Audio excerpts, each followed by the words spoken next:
Hello and welcome friends. Today we'll be starting the third unit in rural marketing wherein we'll have to discuss about the actual marketing in rural areas. How do we actually market our products and services in rural areas? Basically herein we'll be discussing all the modification to your marketing mix that you will affect when you are expanding from an urban market to rural market. How are you going to modify your marketing mix to expand successfully into rural market? So this is going to be the discussion in this particular unit. But before starting off this main discussion, we will just have a brief look at the characteristics of rural customers. You would recall that we have already had a discussion on this, so I'll only be talking about this particular aspect in very brief, but I would also be talking about the implications that these specific qualities of rural customers have for a marketer who is operating in rural markets. So the first attribute is that the literacy levels are low. They're low in comparison to urban areas, and that is why when supposing you are trying to promote your product, and specifically in the cases of technical products which are based on technology, for example a tractor or maybe some agricultural equipment, maybe the thresher or the seed sower, or for example if you are trying to sell a water pump, then in these cases you will have, generally when you try to sell these kind of products, you have to provide a lot of information about these products to the customers. So generally these are the products which are sold by providing a lot of factual information about the product to the customer. So this is the general trend. However, it is a little difficult for us to provide factual information to the rural customers because the literacy level is relatively lower and it may be difficult for them to comprehend the features of the product. So if you simply tell them, or if you only supply them a leaflet or maybe a newspaper insert is provided to them, then probably it is going to be difficult for them to make out what the product does and what are its various attributes. So rather than doing this, we generally make use of demonstrations. What happens in demonstration, we'll go to the customer and we'll demonstrate to him how the product works. So for example, if you are trying to sell the tractor to him, we will have to demonstrate to him in his fields how the tractor functions and what are the advantages of this particular tractor over competitor tractors. So we have to basically demonstrate it to the customer. So this is one implication for the rural customer. Likewise, once the product has been sold, you might have seen that whenever you are buying a new TV or maybe a new fridge or maybe some new equipment, let's say a new mixer grinder, you are supplied with a leaflet. Some kind of a brochure or some kind of information brochure is supplied to you, which you read and then accordingly operate the machine. But this is not very feasible with rural customers, naturally, because the literacy levels are relatively lower. So what you'll have to do in this particular case also, you will have to provide customer training through demonstration rather than giving him some written material. You will have to provide him customer training. The customer will have to be trained on using your product using demonstration mechanism. Is this okay? So if supposing I have sold my mixer grinder to a customer in rural area, then I will go to the customer's place and actually demonstrate to him how the machine works, rather than just giving him only a booklet in which all the information about the book is mentioned. So that is something that I'm not going to use. I'll be demonstrating the use of the product to him. Right? Then lower income levels, we had a discussion on this also. So low income levels, basically when you compare with urban areas, generally the income levels are lower, and that is why the purchases are of small quantity, which means the implication for the marketer is that he cannot think of selling the product in bulk. He'll have to come up with small size packaging, relatively smaller lot size. For example, these sachets that you use for shampoo or maybe toothpaste or hair oil, these are very popular in rural areas. The reason is very simple, because the rural customers generally don't have sufficient money at a particular point of time to buy, let's say, a 300 milliliter packet, to buy, let's say, a half a liter packet. So what they will be doing is, rather they will be buying a rupee one sachet. So these kind of sachets are more popular. So that is the implication of this particular attribute of rural customer for the marketers, that you should come up with smaller product volume. You can come up with smaller variants which are of course going to be less costly and which are going to have relatively less quantity of the product. So for example, I have given already that in case of shampoo you bring sachets. Many times in case of in fact, Parle G, they introduced their rupee 2 packet specifically for the rural markets. Again, Coca-Cola also came up with a rupee 5 bottle that was around 10-15 years ago, specifically for the rural market. So the reason was this only: the quantity of purchase is smaller, and that is why you have to do a little bit of, you have to bring about a little bit of modification in your product in terms of the quantity that you are selling in one go, in one unit. So the volume of the unit or the size of the unit has to be reduced. Then the one more characteristic of the rural customers is that the family size is relatively larger, and many of the families are joint families, wherein you may find 10-12 members staying together, living together. That may not always be the case in an urban setup where the families are mostly nuclear families. So in larger families, what will happen is there would be no more number of people. It may so happen that you may have to bring some modification into your product to suit the requirement of the rural customer who has a large family size, who has maybe 10 to 12 members in his family. Some of the TV companies did what? They came up with TVs which had a larger screen size, and these TVs were meant specifically for rural markets, and they were targeted on those kind of families wherein the family size is relatively higher. There are more number of family members, so a larger screen size makes it easier for all the family to sit together and watch a particular TV program. So they actually came up with this modified design, or came up with a slightly different variant of that television for the rural markets. So this is something that you have to keep in your mind, that if you know that the rural customers to whom you are catering to, if the family size are generally larger, then accordingly you may have to bring some change in your product design also. Then we had also seen that the demand in case of rural customers is seasonal. Generally, when they are able to sell their crop, the Rabi crop gets sold somewhere around April. Then the Jaith crop, which does not fetch a lot of money, but then it gets sold somewhere around June. And then the Kharif crop, which gets sold somewhere around September, October. So these are the seasons of the year. These are the months of the year when he'll have more disposable income with him, because he has just sold his produce in the market, and these are the times when he goes for purchase of discretionary items. So basic necessities he'll keep purchasing throughout the year. For example, if he has to purchase salt, he'll keep purchasing it throughout the year.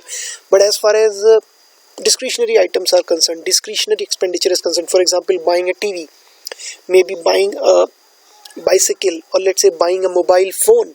So all such purchases generally they get clubbed up somewhere around March, April and June, and somewhere around September, October.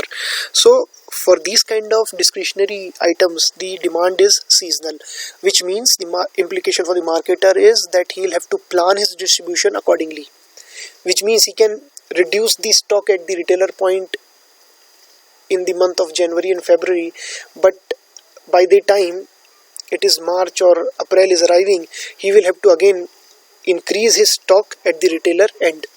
So the stock should be higher at the retailer end somewhere around March, April, because the farmers community, because the rural folks are more likely to come to the retail shop for making discretionary purchases. So that is something that has to be done by the marketer. Now as far as the demand is concerned, what is different in rural markets? You would find that there is, apart from demand from the general goods that are purchased even in the urban markets, you also have demand for agricultural inputs. What do we mean by inputs? You know already: seeds, fertilizer, pesticides, irrigation equipments and all that stuff. Basically irrigation equipment is not an input as such, it is basically an agriculture implement, agriculture machinery. Inputs are all those things that go into the crop. So it could be the fertilizer, it could be the manure, it could be the pesticide, it could be the seeds. So these are the kind of inputs that a farmer requires, and that most of our rural customers, basically their occupation profile is that most of them are engaged in agriculture. So there would be a lot of demand for agriculture inputs, and then there would be a demand for agriculture implements also, agriculture machinery, for example the thresher or the sower or the electric pump sets for drawing out water from the ground for irrigation purpose. So there would be a lot of demand for these kind of products, and this is very very peculiar with the rural markets, with the rural customers. Now again, you will have to take care of the fact that this demand would not be constant throughout the year. And in fact, it would be, for example, if you take up agricultural inputs, and suppose and we know that the kharif crops are generally grown somewhere around June, July. So naturally, the demand for inputs for the kharif crop would be somewhere around June, July. So the demand pattern has also to be taken care of. So again, the demand for a harvester, this is a machine which helps in harvesting. Now this will be at the time when the crop is ready in the fields. So you have to take care of the timing of the year in which this particular demand would come up. So for different agriculture inputs, demand would come up at different times of the year, because initially right in the beginning you would require seeds, and you would require fertilizers a little later, not straight away, and then pesticides would be required still later.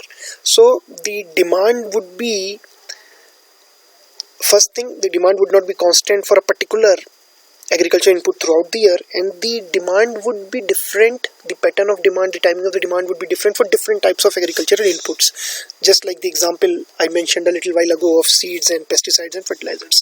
So that is something that has to be taken care of by the marketer who is operating in rural markets.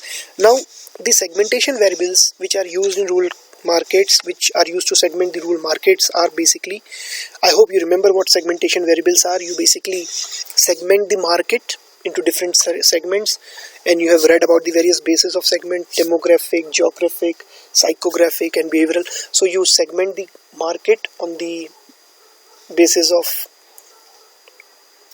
demography or the geography or the psychography or the behavioral characteristics of the customer, and then you decide which all segments you would be catering to. Likewise, in the rural markets also you have to segment the rural markets, and the segmentation variables which are used here, apart from the ones which are used in urban markets. For example, in urban markets you might be using the income levels, you might be using the literacy level. For example, if you are selling computers, or if you are selling, let's say, a dictionary, naturally literacy level is a segmentation variable that you are going to use.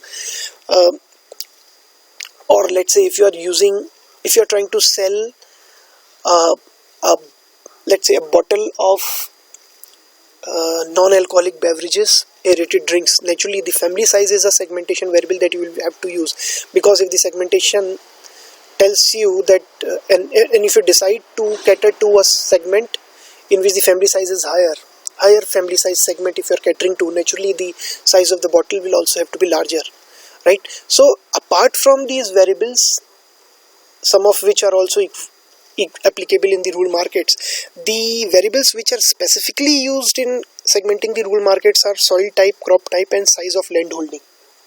So what is the type of soil? Specifically, if you are trying to sell a tractor, naturally the soil type is going to be a segmentation variable that you will have to focus on, because if the soil is relatively softer, naturally the horsepower, that is the engine capacity, a measurement of the engine capacity that would be required in the tractor would be much less. On the other hand, if you are trying to sell your tractor in the South Indian markets, where the soil is relatively harder, there you would probably require tractors of greater horsepower, greater engine capacity, engine power. So this is one variable that you have to use, that you might be using. Again, crop type.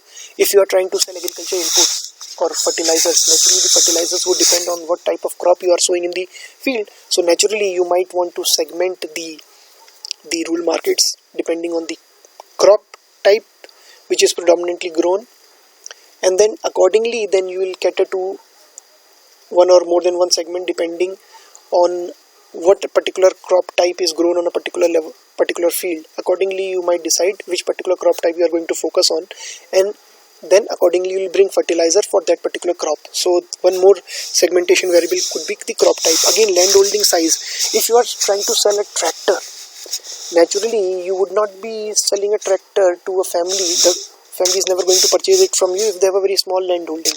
The size of their landholding is small, because then they can work manually on that particular field. But however, if there are the farmers with huge landholdings, then naturally they become an attractive segment for you. So if you are trying to sell your tractors, naturally you will segment the rural markets depending on the landholding size, and then you will probably target only those segments where the landholding size is, let's say, beyond 5 hectares, or let's say beyond 2 or 3 hectares. There only you would be focusing on the on these only segments. Your focus would be there for selling your tractors. Then the media habits are also very, very different as far as the rural customers are concerned. They they watch less of the TV, and the main mode of entertainment could be the village fair, the folk dance that they have. In some places it is, these kind of folk dances and folk theatres are known as Nautanki and Tamasha. In Maharashtra, for example, it is known as Tamasha. Then we have got Nautanki. So these are the places, or these are the events that the rural customers visit in their free time for purpose of entertaining themselves. So these are the places wherein you can promote your product, rather than promoting it through TV or mobile phones, or maybe some other media that is working in the urban areas. Instead of using that particular media, which is probably going to be more relevant in urban areas, you would go for these kind of events to promote your products.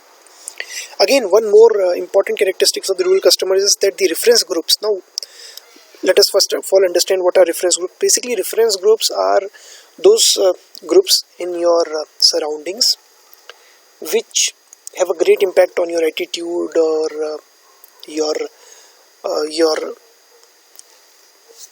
perception, your beliefs. So they are basically called reference groups. For example, the colleagues that I have in my office, they may be a reference group, because what they say and what they do may have a significant impact on my own attitude and my own behavior and my own beliefs. So these are called reference groups. For example, if you regularly go to a particular temple or to a particular mosque, then the people who you visit there and the priest in the temple, they may be your reference group, because they may have a great significant impact on your behavior, on your attitude, and on your beliefs. So as far as the rural customers are concerned, their reference groups are slightly different. Their reference group could be Pradhan, the Gram Pradhans, and they may be influenced by what the Gram Pradhan does, and they may even want to imitate the lifestyle that a Gram Pradhan has, or the product choices that he makes. They may also try to imitate that. Apart from that, many a times, since the people in rural customers, they are having less level of education, is much less, they are less aware.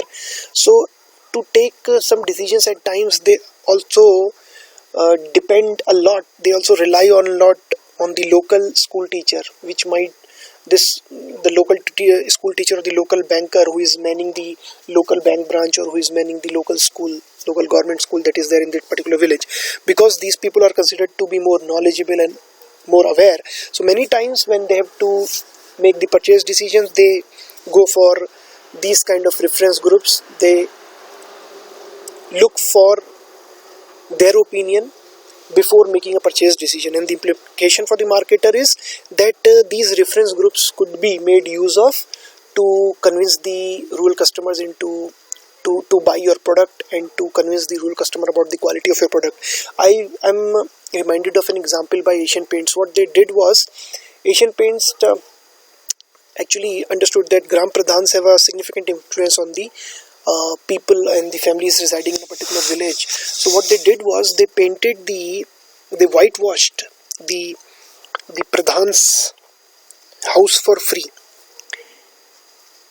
And the whole logic was that if the Pradhan is satisfied with the quality of the whitewash, he may go on to convince the other people in the village, other residents of the village, about the quality of the product, and spread a good word of mouth about the Asian Paints products. And this way Asian Paints might be able to sell its products in the villages also, and the rural markets also. So that was a very successful strategy which was implemented by Asian Paints. And this is how you basically use these reference groups, and this is the implication for the marketer. Make good use of the reference groups, make good use of the Pradhan, local teacher, bankers, who are basically the opinion leaders as far as the residents in the village are concerned. They ultimately play a very, very important, significant role in forming the opinion of the residents of the village, and in convincing them about the quality of the product. So you may make good use of these resources which are available to you in the rural markets, and make them your advocates by convincing them about the quality of their product. And then once they are convinced, they would convince the other residents of the village, and then you would be able to sell a lot to the residents in the village and to the particular rural area. So this is what you do as a marketer in the rural markets. So thank you very much for your time. In the next session that we'll have, we'll start discussing the marketing mix, which you would probably plan to implement in a rural market.